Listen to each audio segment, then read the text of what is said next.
You as well, and thank you for sharing a whole day with me. Thank you for inviting me back tonight, even though we did the early morning show. You know, I think the conversations that we're having right now, as we said in our program earlier today, it really comes down to the way we've been taught to think about ourselves. It is our story. And we are writing a new story. It's not a new chapter. I mean, this is a new book that we are writing now based upon the discoveries, peer reviewed science, rock solid science that is now giving us new ways to think about ourselves, our relationship to ourselves, our relationship to one another, our relationship to the earth, our relationship to the cosmos, to the future, to the past. And it's in the presence of that new story, I think, that we find our highest levels of mastery. It's where we feel empowered. And it's what brings us together, Teresa. So we're going to be talking about that a little bit tonight as well. But thank you for a beautiful morning. And I'm looking forward to the evening that's unfolding right now. Isn't it fun? We get to have this little kind of hangout evening with our friends and offer something of value and yeah, some love to the community. And I'm excited that we have Teresa Bullard on. I've never met her before, so I'd love to have her bring on camera. Hello, and you're so beautiful. Oh, thank you, Teresa. It's a pleasure to be on here with you both and with the whole team that's here, the panelists. And yeah, we are definitely living in some very interesting times. And as Gregg said, you know, a whole new way of life, a whole new book of life coming forward. And I hope that we can all work as a global conscious community to really bring a much more, you know, awakened and holistic approach to how we move forward in the world from here as we write that new way of life, you know, as we create that new society. So it's a pleasure and an honor to be joining you all tonight, and I look forward to the conversation.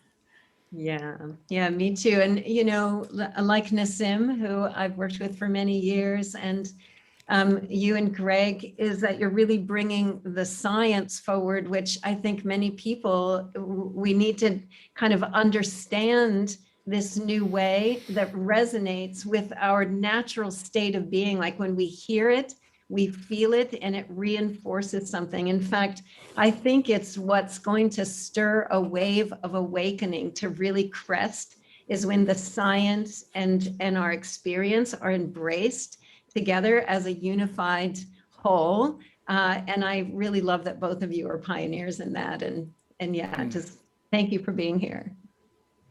Teresa, can I speak to that just for a minute? Well, first of all, it is an honor to be with everyone tonight. Dr. Bullard, it's really good to see you. You and I were on a panel together at the Conscious Life Expo in LA. Yeah. That was, for me, it was the last live event I did before the lockdown. So it's good to see you again.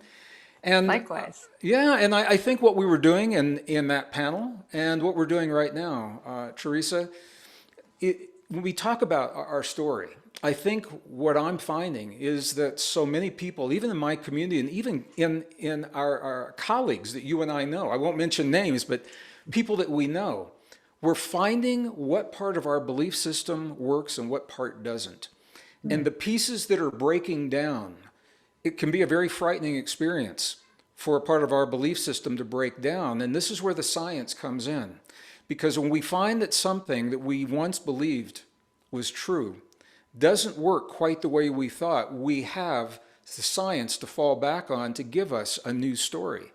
And I think that science is becoming very sexy for a new generation now. You know, there was a time scientists were considered to be nerds and kind of laughed at. And now we're looking to the science, and young people want to contribute. They want to find the new ideas and create the new solutions. So science is very much in vogue again. And I think it is very, very cool and very sweet. I'm really happy to see that happening.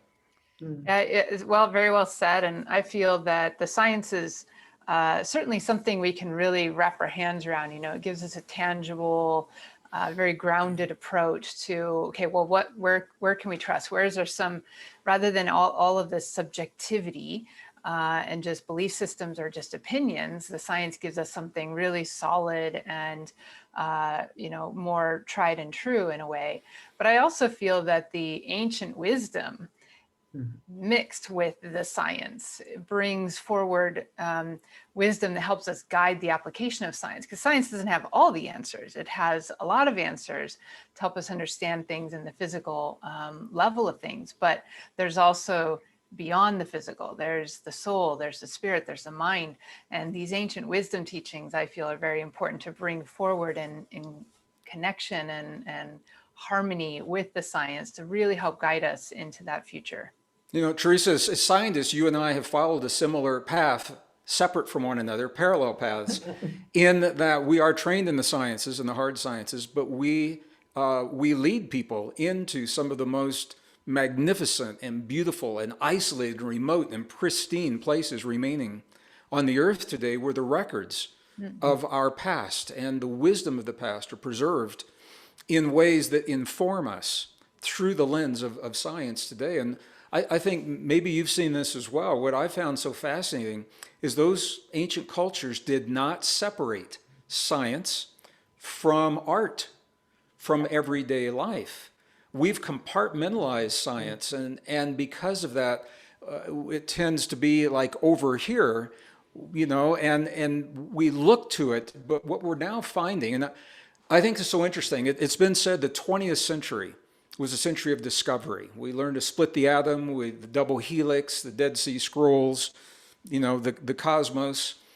The 21st century, it's been said, is the century of application, learning to apply all the things that we have found to be true about ourselves and our relationship to the world. And I think this is one of those truths. Where do you draw the line between science and the chemistry of the body and art that changes the way we feel when we see it and changes the chemistry inside of our bodies? Where do you draw that line? And I think the answer to that question is what brings us together in times like we're doing tonight. And we are surrounded by alchemists of music and sound and wisdom and knowledge. So that's what the new story, I think, is really all about. Well, and you just said the word alchemist, and that's where I thrive in that field, because alchemy is where science and spirituality were one and the same thing. They didn't separate them. They practiced the laboratory works and the science, and they studied nature, and they practiced the art, which was the application of the knowledge, how to live it, how to use it to lift the inner world, the spirit. And the science and the art were hand in hand. The spiritual side of life was the art, the living it. And I love what you said about the 21st century becoming that era of application. But through application, may we come to true understanding. Instead of just knowledge, let's advance it towards true understanding, where we really and then hopefully being guided even beyond that into wisdom. I think that's true. I love this. So there's a Teresa, and a Gregg. This is the two T's and a G show. That's yeah. Here we go. I was thinking maybe we might bring on another alchemist. I was thinking that we might bring Mr. Elijah Ray into this little conversation here. Elijah, are you there? Can we spotlight your video? He doesn't have his video turned on right now. All right. Well, as soon as I am here. Oh, there he is. I am here. I am here. Aloha. Yes, I heard the word. I was just literally getting a little drink in the other room, and I heard the word alchemist. And it actually pulled me in before I knew you were going to say my name. I was like, oh, I should go listen to this. So I appreciate you calling me in, Teresa, and hello to everyone out there. That's so funny. The moment he said alchemist and she started to then reinforce that, I sent you a message and you got it. I really did. I heard you loud and clear. Yeah. I'm so excited to have you on the show tonight, Elijah. And I know that you've been on the show a number of times, and you've always come on the show in the hardestry position as a musician, and you've brought your love in that way. And I just have been really feeling inspired lately to provide an opportunity for the artists that I love to actually bring forth their thought leadership. And you were one of the first. I've done it with Jess, and I just think it's so important because we get it in your music. We're so inspired by the music, but there are some words that need to be spoken that are, yes, I'm happy to welcome you into that. I really appreciate that. I love what Dr. Bullard just said, and just so eloquently stated that where science and spirituality meet is in alchemy and in the arts, right? So in a way, it's like where the pedal hits the metal. We can sit here in our labs and in our libraries and study and learn and gain all this knowledge, but it's in the application of it and ultimately the embodiment of it that I feel we're being asked to really go next as our final frontier of integration. So I really appreciate you bringing me into the conversation, and I care very deeply about all of the different contributions that everyone's making in every walk of life right now. I see them almost like instruments in a great symphony. But as we're all getting tuned up and kind of getting our individual contributions really clear and harmonic and coherent, then we can actually, it's like we haven't even begun yet. It's like, welcome to the beginning. Now that you're in tune, we can actually start to make some music together. So I'm very excited for that as a tribe. Thank you so much, Elijah. Dr. Bullard, I think it would be fun to hear a little bit more from you. I'm excited to have you on, and I worked with Nissim Haramain for a number of years, and I really appreciated the ancient wisdom and the new science, and all of that coming together. And I get that that's actually the same part, and I love that it's coming from a woman, and I love that it's coming from a radiant, beautiful woman. Oh, thank you. It's been an interesting journey for me through science. I went into just straight science, straight physics, got my PhD in it ultimately, but I realized while I was in that field that it was one-sided. It was very left brain. It was very, limited in some ways to a certain paradigm. There's almost its own religion in a way, because it's become very focused on only the material realm. And I felt through my journey in science that something really important was missing. And in my own personal search, it ultimately brought me to that the key, the main piece that was missing was the spiritual side again, was the sense of purpose and meaning behind it all versus just the nuts and bolts of it all. And, science is really advancing today, and we have amazing technology and amazing abilities to, do all kinds of things. But just because we have the knowledge and the ability, doesn't mean that we should be using it, right?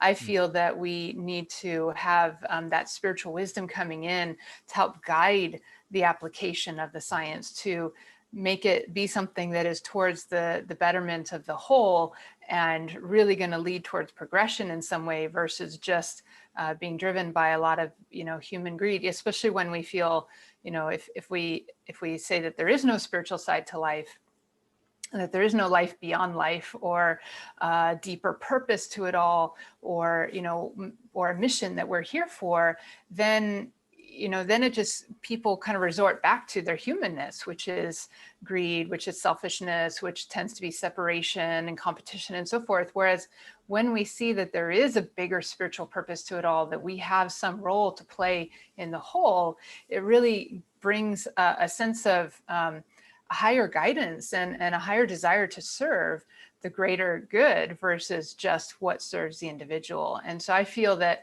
spirituality, and especially the more ancient wisdom, not so much religion and dogma, but more universal spiritual teachings and principles about who we are and the role that we have, the responsibility that we have, the divine purpose that we have, is really important for us to find the balance in our own individual lives and in our society. And that's why in my own journey, my own search, it really brought me to how essential that spiritual component is to life, to be mixed with the scientific. I feel if we go only into the spiritual realm, we get really, it can get very ungrounded and airy-fairy. And for me as a scientist, I needed it to be grounded and practical and really like deeper in its thought process and deeper in its ability to explain and understand.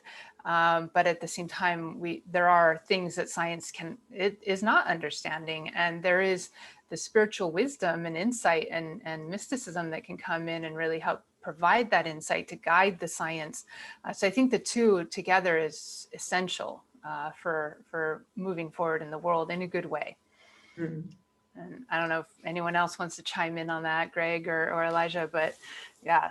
Well, absolutely. Thank you for that, Dr. Bullard. And this is what our program earlier today was all about. I'm going to talk about a little bit tonight. This is up for all of us right now because the technology is advancing so quickly that we are being conditioned to believe that we as humans are weak and powerless when it comes to our health, when it comes to our potential, and that we need something outside of our bodies. And big tech and a lot of AI and chips and wires are ready to become part of our lives.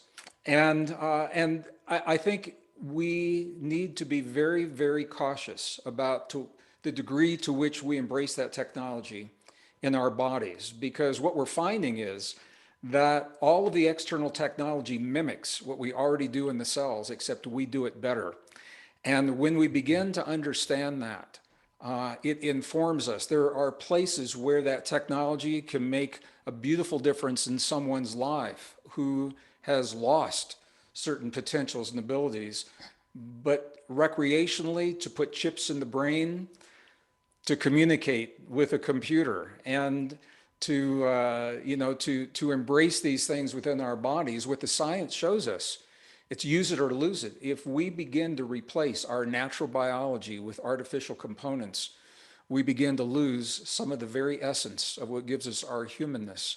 And that is a precious and sacred knowing. And this is a place where science is really, really up against a wall right now. Because as you said, there are some scientists that believe because we can, we should.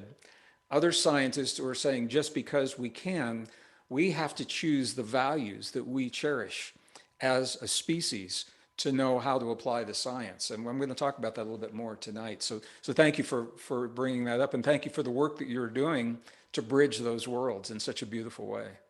Yeah, likewise. I love what you just said, especially, that all of that potential is within us. And it's really more a matter of how do we tap into the innate potential and learn to awaken it and sustain it within ourselves through our own empowerment versus relying on technology or even other outside sources that try to hack the system, so to speak. There's amazing potential, but I do feel the understanding the scientific principles can help us understand ourselves and how we can tap into that innate potential within. So yeah, it's